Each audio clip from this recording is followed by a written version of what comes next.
കുറേ വർഷങ്ങളായിട്ട് വാലന്റൈൻസ് ഡേക്ക് ഈ രണ്ട് പ്രോഡക്ട്സ് നിങ്ങളെ പറ്റിക്കുന്നു എന്ന് പറഞ്ഞാൽ നിങ്ങൾ വിശ്വസിക്കൂ? മനസ്സിലായില്ല? നിനക്ക് മനസ്സിലാവുന്ന പോലെ ഞാൻ പറഞ്ഞുതരാം. ആദ്യം നീ ഒന്ന് ഫോളോ ചെയ്ത് വെച്ചോ. വർഷങ്ങളായിട്ട് ഡയറി മിൽക്ക് ആവട്ടെ, 5 സ്റ്റാർ ആവട്ടെ, അവരുടെ ഇൻട്രസ്റ്റിംഗ് ആയിട്ടുള്ള മാർക്കറ്റിംഗ് ക്യാമ്പയിൻ ആഡ്സ് നമ്മളിലേക്ക് എത്തിക്കാറുണ്ട്. അത് നമ്മൾ കാണാറുമുണ്ട്. സോ ഡയറി മിൽക്ക് സംസാരിക്കുന്നത് ലവ്, അഫെക്ഷൻ, സെലിബ്രേഷൻ, അതുപോലെ തന്നെ ഇൻട്രസ്റ്റിംഗ് ആയിട്ടുള്ള പാക്കേജസിലൂടെയും ആൾക്കാരിലോട്ട് ആ പ്രോഡക്റ്റ് എത്തിക്കുന്നുണ്ട്. സോ 5 സ്റ്റാർ എന്താ ചെയ്യുന്നതെന്ന് അറിയോ?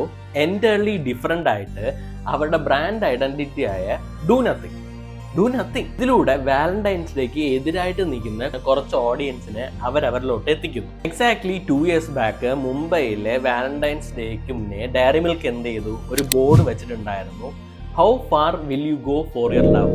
അടിപൊളി അല്ലേ? വാലന്റൈൻസ് ഡേക്ക് പറ്റിയ ക്യാപ്ഷൻ. സോ 5 സ്റ്റാർ എന്താ ചെയ്തതെന്ന് അറിയോ?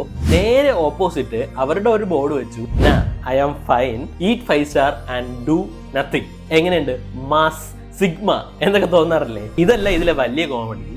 ഈ രണ്ട് പ്രോഡക്ട്സിന്റെയും തന്ത ഒന്നാണ്. അല്ല, ഈ തന്ത എടാ, ഈ രണ്ട് പ്രോഡക്ട്സിന്റെയും ബ്രാൻഡ് ഒന്നാണ്, കാഡ്ബറീസ്. ഈ ഒരു മാർക്കറ്റിംഗ് സ്ട്രാറ്റജിയിലൂടെ വാലന്റൈൻസ് ഡേക്ക് വിറ്റഴിക്കപ്പെടുന്ന ചോക്ലേറ്റ്സിലെ നമ്പർ 1 കാഡ്ബറീസ് ആണെന്ന് തന്നെ പറയാം. ഈ വാലന്റൈൻസ് ഡേക്ക് നിങ്ങൾ കമ്മിറ്റഡ് ആണെങ്കിൽ കിസ് മീ എന്നും, നിങ്ങൾ സിംഗിൾ ആണെങ്കിൽ ഡു നത്തിങ് എന്നും കമന്റിൽ പറയാ. ഒരു മിനിറ്റ് പോകാൻ വരട്ടെ. ബ്രോ ഇതില് ഏതാ എന്ന് പറഞ്ഞിരുന്നെങ്കിൽ